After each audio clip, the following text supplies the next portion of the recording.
Okay, so the whole idea behind the compliance piece is to set up a system where a business can manage all the different type of compliance concerns they have.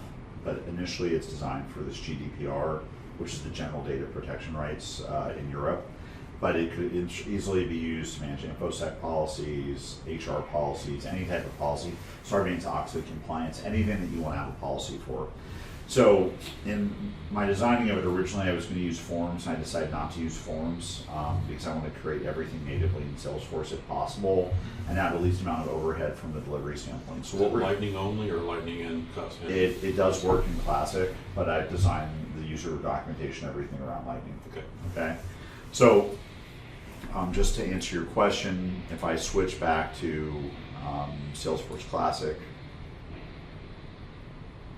and I go to the application called Compliance, it has policies, requests, model terms, all it's the same tabs, and there's nothing that's done in it that is all that magical, so that it's just using standard Salesforce. Okay, but you have page layouts assigned for these things? Yeah, yes. Okay, good. Okay, so I'm going to switch back to Lightning,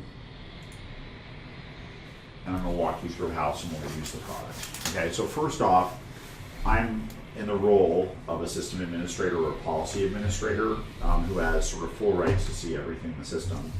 And if there were any tasks that were being automatically assigned to them, depending on if you define your own business rules or your own workflows, which we won't define, whenever there's an action you should be alerted about, you'd have a list of tasks on a daily basis for you to take action on. On the right-hand side, you'll see that there is a flow that's built in here that says, please take a moment to acknowledge that you have an opportunity to review our policy. On data privacy, we develop model clauses policy, but yeah, great, I reviewed it all, I hit next. Thank you for self-auditing yourself, done. So as a user in the system, the first time I log in, it's giving me something to self-audit myself, and I can constantly come back and self-audit myself until my head blows up. Okay. But the purpose there is for you as a user to acknowledge that you understand, what the whole program was built for. You could, of course, change that language to make it whatever you want. The larger concept is that we're using flows in the product. Okay, so here where I really started is some policies, and I'm going to create a new policy just for giggles. So I go in and I say, okay, my new policy is going to be called security review of new applications, new software. And right now I could have a parent policy, so is there a policy this rolls up to? The senior to this policy, in this case, no, I don't have a senior policy. What's the summary of the policy? In order to protect the privacy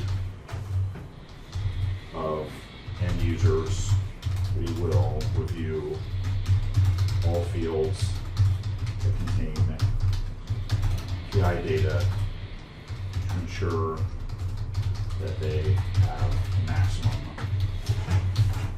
protection. If I can only type, that'd be gold. Okay? So here what I've done is I've summarized what the policy is going to be. And if someone violates the policy, that's going to be a high severity. We're going to have something that we're going to do. If I had resources, like I have to have a QA resource assigned to it, or I have to have a reviewer assigned to it, or an auditor, I define what resources are required. This is a multi-select pick list. I might have definitions. PI data means personal identification, such as an address, phone number, SSN. C, Wikipedia. So now I might go to Wikipedia and see if they have a wiki for what PI data is. Let's see, PI, let's see, how about personal information? So the PI, personal. This is PII, okay. So if I go to personally identifiable information, I might take this wiki article and I might link it in here if I didn't have all this wonderful stuff telling me I don't know how to type. And I put a hyperlink to the wiki definition. Okay? So then, what's the policy description? Every time we develop, you can tell why I'm not in It's any business. just blah, blah, blah. Every time we develop code, review any conditions of PI data, the data model. We need to ensure this data is protected, and used in the most minimum. Okay, so again, I'm giving it a policy description. You know, then I'd probably describe how do we execute the policy. Step one, look at the field. You know, Yeah. step two, We should minimize the amount of text that you're typing in, because we've got a lot of questions for you. yeah, so policy guidelines, I put that in. I put in the date that this policy was originated, the third, a time that it was created, let's say. And then effectivity date. Yeah, so if it's not effective yet, I'd leave that blank. You'll see there are hovers here where I describe in each hover what the policy's for. And if there was a request that kicked off why we had the policy, even though a request is usually the result of a policy, not where a policy comes from, a So request is one of your new objects. Yes. Okay. Okay. So what's the status? We've drafted the policy. I go ahead and I hit save. And now that I've done that, you can see it's a drafted policy. An organization would have to define what their workflow approvals are for determining, has it been reviewed, have we circulated it, has it been approved, has it been published, you know, what are those standards? And then off this data model, I have requests, model terms, violations, and audits. So where a request would come from would be one of two places. If I'm a consumer using the consumer community,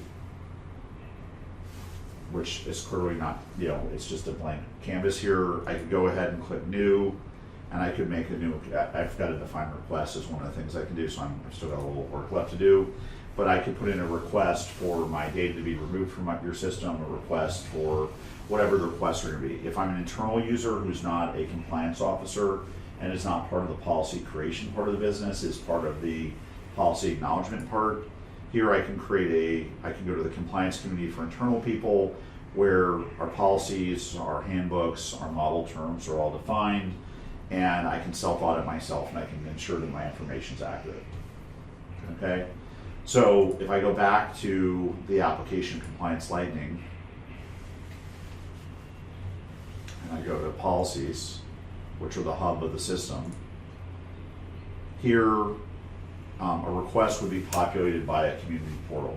Let's just go take a look at what would be in a request without me typing it all in.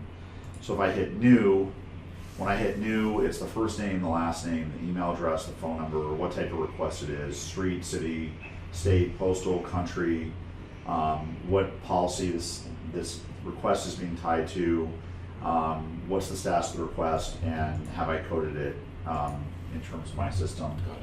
Now, when I do a request, so we're just going to go ahead and create a dummy request here. These fields, in order to protect people's privacy, because this is the area where, in trying to protect our privacy, we don't want to create a worse situation. Right. That's what I thought when I saw the address in the city. I'll show you that. Yeah.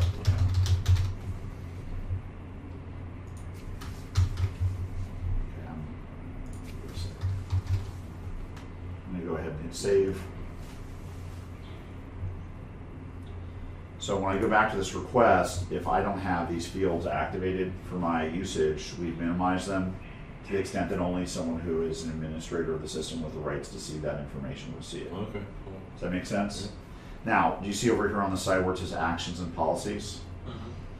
As the administrator reviewing the thing, I would look at what policy is this related to, or I might create a new policy, warrant a new policy off of the request. But when I create a request, I will automatically tie my request to a policy, or I have to as a... Well, it's automatically linked to a policy called security review for new software.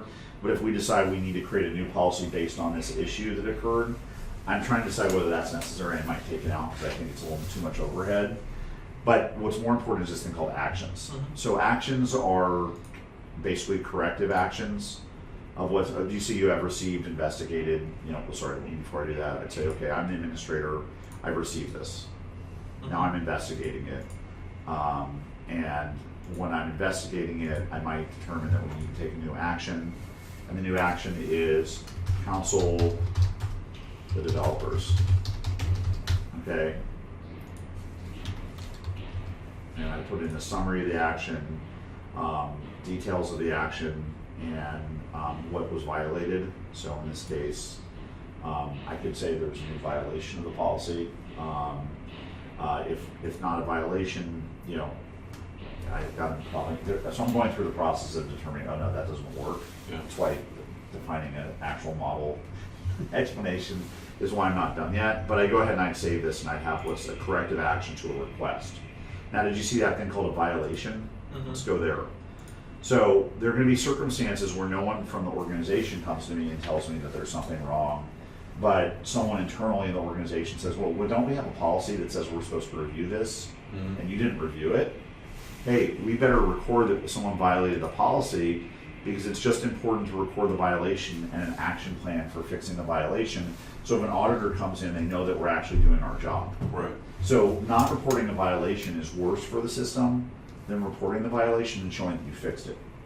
So a violation is an internal request to a policy. A request is an external request from a third party. Okay? And I take actions off this, but in this case I put who was the employee who violated it, when was the incident date, who's the supervisor, and I would create an action plan off the violation. Got it. Okay? What else do I have here?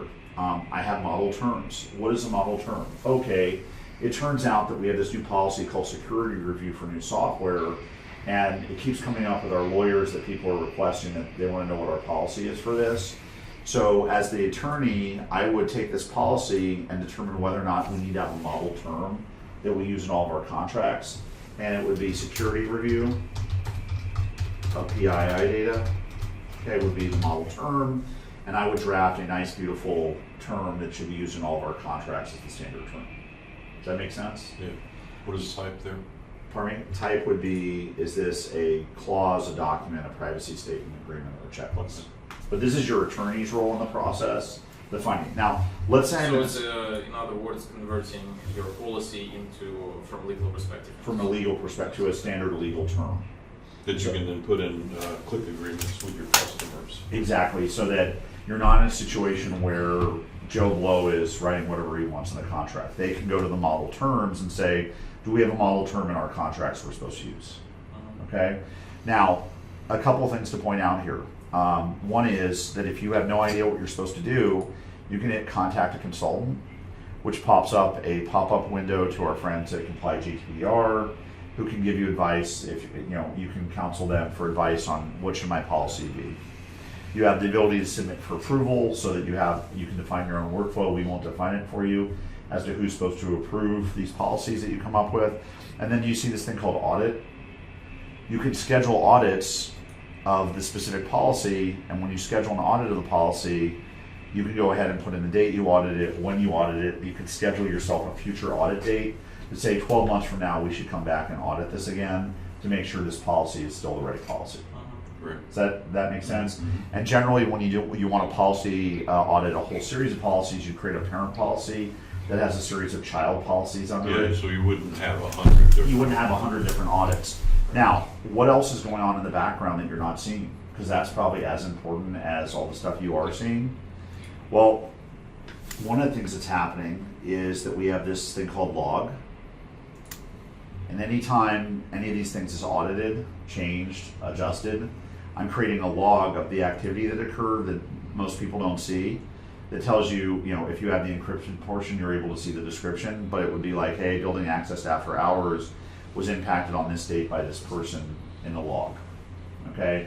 And that way I can create a report that's a log of how much activity are we doing around compliance that doesn't affect how the system works. It's just simply putting a register of any edits, changes, or creates against any records.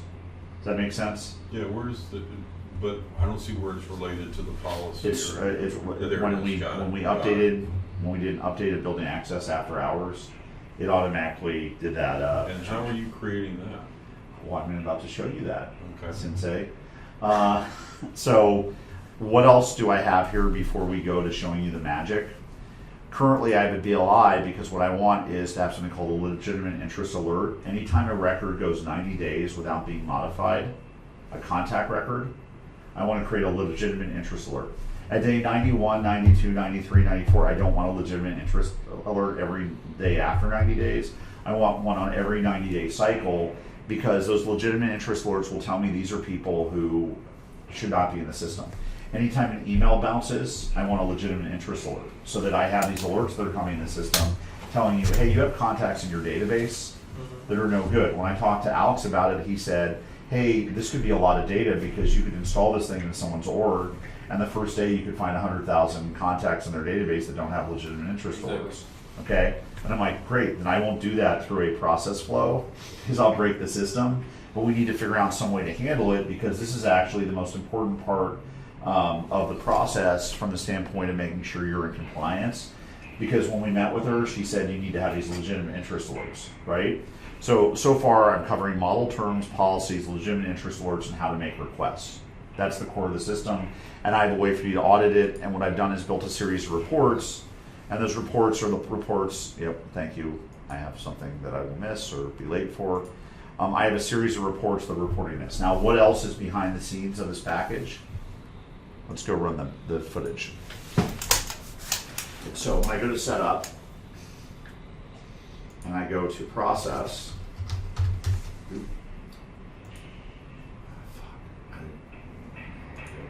sorry if you're listening, you just heard me say the F word. I'm not supposed to do that in the new year. Camtasia can allow you to edit that. Yeah. Well, it turns out my daughter, who is 8, we gave her a PlayStation for Christmas, and we're playing, and we played Call of Duty, which is probably not a really good thing Oh, to do with yeah. an 8-year-old.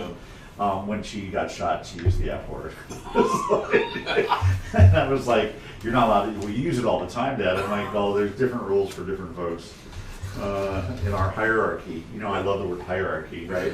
So if I type in process flows, let's see what process builder, okay. There are these process builders for creating the logs. So anytime an action is created, it logs an action. And so these, I thought about these as being things that are not going to come in hundreds of thousands. Mm-hmm. You're not going to create tons of actions at the same time. So that was my rule was, hey, is this something that's going to break the system because there are so many of them that are going to kick off that it will hemorrhage what we're doing. Let's see, process builder. And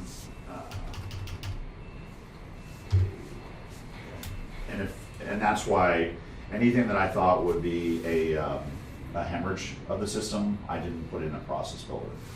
I don't believe that any of these are time-based, so that means I could put them in as a managed package, because if I try and do anything that's time-based, that will break in a managed package. Okay. Spent $15,000 learning that lesson.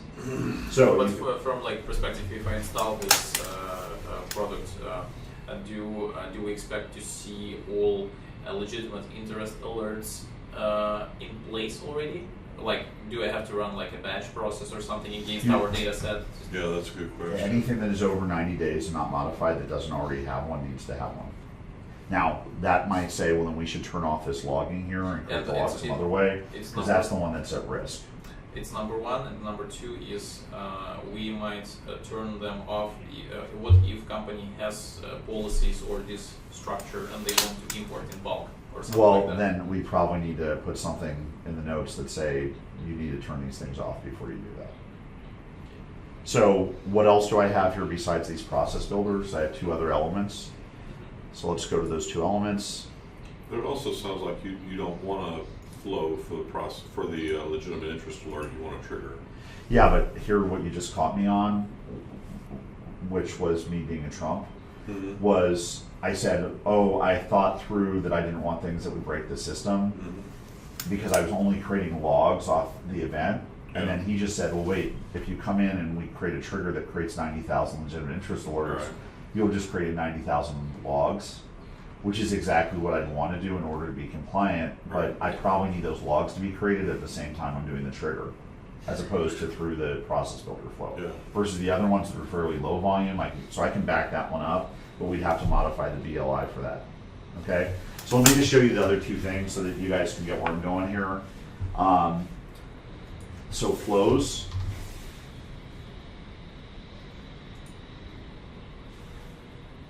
So right now I have the self-audit flow, and what I'm doing in the self-audit flow,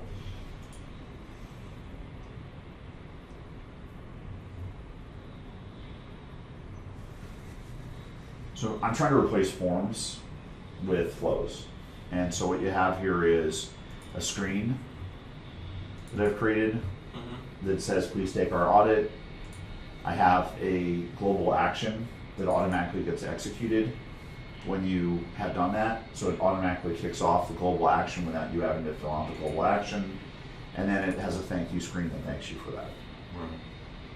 I was planning on doing a lot more with this, but I decided self-audit was all I really need to do. I was very interested in building flows, but at the end of the day, all I need the flow to do is to be your acknowledgement of the policy. When I go to do onboarding, I might reapproach the flow thing and say, well, could we redo all the onboarding and flows? Because it turns out that Phil's vision of onboarding is to get rid of most of my onboarding process and just replace it with DocuSign and an acknowledgement. And so if I build a DocuSign global action that kicks off the DocuSign package, then we don't need it. Then it's a lot easier to implement our onboarding program, right? So that's all I have in here. And then the last thing that I have not built out yet, but I'm in the process of, documenting and trying to figure out is these two communities that I have.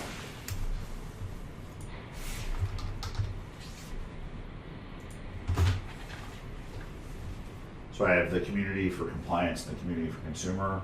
Think of compliance as the internal user who doesn't have access to creating policies, is a participant in the policy program, and the consumer is the third party or the outsider. You don't have to use these communities per se, but what I was going to end up creating was lightning bolts off those communities, which once I codified the pages. So you'd have a compliance lightning bolt package and a consumer lightning bolt package that you could pick or choose if you want to use those packages or those pages with an existing community that you already have. Because where I'm in general going in terms of my thinkology about job science and how we present things to our users, just go to a different account real quickly, and I'll show you how to get into this thing. Try to log in. Yeah, it's my favorite thing. I get to, every time I log into Salesforce, I get to see the talent Just report. type login.salesforce.com. Is that what you Yeah. log in?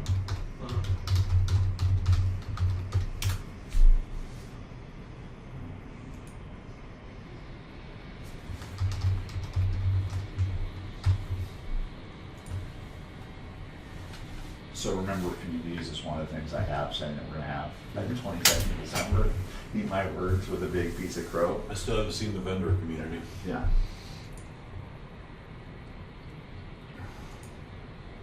So you see how I have job science hiring manager and I have job science space and I have, these different communities.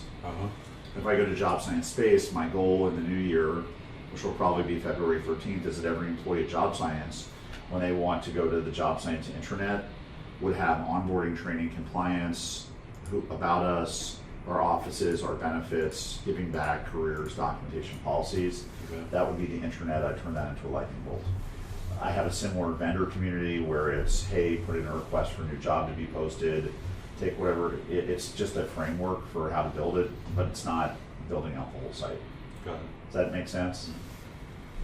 In general, where my head is. So these policies automatically populate once you. Yeah, so if I had policy, so for example, if we installed job science lightning bolt page for policies, and you were able to have policies, these policies would reference the right policies. Right now, it's just a placeholder. Okay, but you would manually put those in. Yeah, right? you'd have to manually put it in, so it's a Yeah. pro service project. So what I'm trying to do is, I'm gonna stop recording for a second, so I don't incriminate myself.